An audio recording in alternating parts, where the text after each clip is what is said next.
રાજકોટથી સમાચાર, જ્યાં ધીરેન્દ્ર શાસ્ત્રીએ વિરોધીઓને જવાબ આપ્યો છે કે રેસકોર્સ ગ્રાઉન્ડ ખાતે કથામાં ધીરેન્દ્ર શાસ્ત્રીએ ભર્યો હુંકાર 3 વર્ષ પહેલા મારો વિરોધ કરતા આજે પણ કરે છે।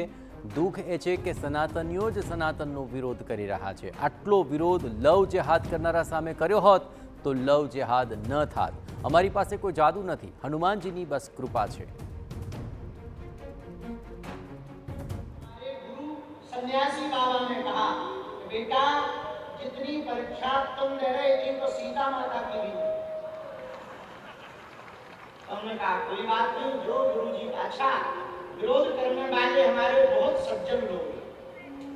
हमें इस बात पर दुख है कि जितना हिंदू होकर हिंदू हमारा विरोध कर रहे, काश उतना यदि लव जिहाद करने वालों का विरोध किया होता तो भारत में धर्मांतरण होता।